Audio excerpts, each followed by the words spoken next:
Hello and welcome back to Football Scrutiny, where today we're going to be taking a look at the game between Watford and Liverpool.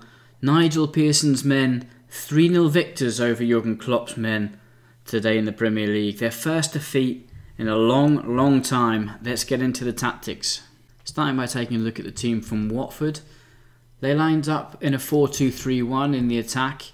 The main names to look out for is the attacking players with De La Foe, Sarr on the right, Doucouré and Dini up front. First we're going to be taking a look at how they defended in their mid-block.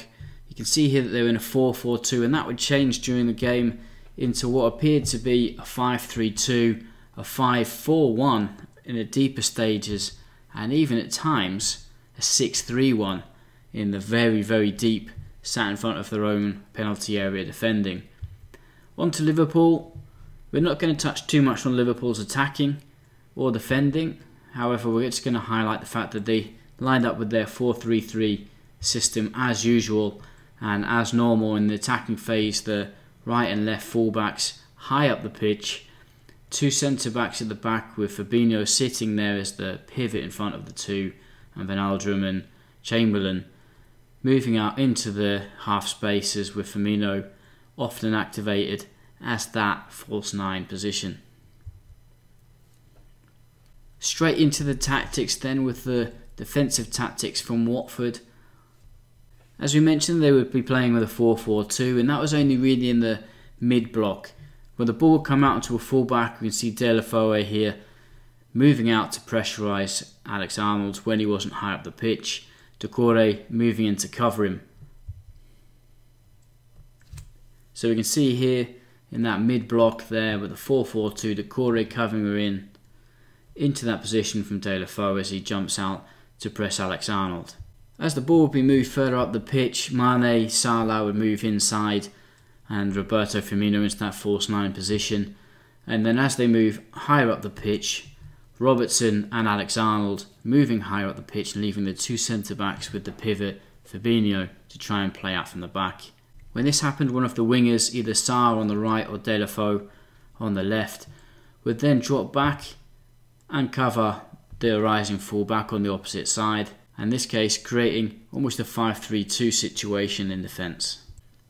So here we can see that Robertson's moving up onto that side of the pitch with the ball on the right hand side of the pitch, Sarr then dropping back expecting that ball to be coming over and switched across into the path of Robertson, which they did do. However, with Sarr moving back in to create that 5 in defence, they often managed to prevent dangerous passes coming into these areas. Likewise, with the ball coming out onto the opposite side, De La Foe would drop in there with Alexander-Arnold when he moved forward. And in the deeper positions, we can see here that Doucouré moves into that position now and creating a 5-4-1 in defence. As we can see here, that 5-4-1 in the deep area, just in front of their penalty area, that really tight defensive block preventing Liverpool from playing through. And when Liverpool dropped a midfielder in to try and play out and try and bring the ball out onto the right hand side, Doucouré would then jump out. So here's one such example of Doucouré jumping out and preventing them from playing. And this is another one a few minutes beforehand where Oxlade-Chamberlain has dropped in to try and receive the ball, and Doucouré now jumps out and tries to press. With Liverpool's fullbacks really high in the really deep defending, tight compact block in front of their own penalty area, it would almost convert into a 6-3-1. With De La Foe going with Alex Arnold and Sarr going with Robertson. You can see here now that there's almost a 5 in the back, and now with that Alex Arnold run moving in, De La Foe drops in to create a 6-3-1 in the defence just in front and inside their penalty area. Taking a look at the counter-attacking from Watford, this was their main tactic during the game, to try and find a space in behind the Liverpool fullbacks. Try and find this space as soon as they can when they want the ball back. Here we can see Sarr moving in behind the back of Andy Robertson, and this is the example here with Hughes trying to find that pass straight in behind the back of Andy Robertson. Sarr gets there, controls the ball, is able to switch out to De La Foe, who almost scores and makes it 1-0 in the early stages of the game. In this occasion they try to play the ball into De La Foe behind Alex Arnold. On the opposite side, as soon as De La Foe wins the ball back, Alex-Arnold is further forward and Doucouré tries to receive the ball in behind Alex-Arnold, where they would be 2 against 2 with the Liverpool centre-backs. Again, opportunity to score as a pass from Doucouré went into the path of Deeney. With Van Dijk coming out, it left a 2 against 1 in the area. However, again, Watford failing to score early on. Again, a few minutes later, another recovery. De La Foe puts the ball into Doucouré's path, in behind that space, which Alex-Arnold has left. So that was a clear tactic from Watford today. Now moving on to the goals. The 2 first goals were set pieces. Throw-in from Watford. Liverpool, apparently with their own throw-in coach, will be disappointed with this one. Here, Deeney jumps in front of Lovren, knowing that Lovren likes to get really tight to players. Lovren now holding him, and the ball bounces over Lovren's head. Of course, Van Dijk isn't going to be expecting the ball to be bouncing over here, and so he's beaten for position by Doucouré. Doucouré drives in and gets to this position here on the byline, where he's crossed it in, and Van Dijk's actually pulling his body out of the way of the cross, presumably to try and prevent giving away a corner.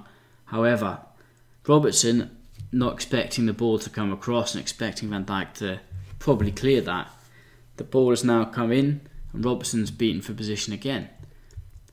So 3 players, Lovren, Van Dijk and Robertson, with all really poor defending from that set piece. Moving on to the second goal then, another set piece, another throw-in.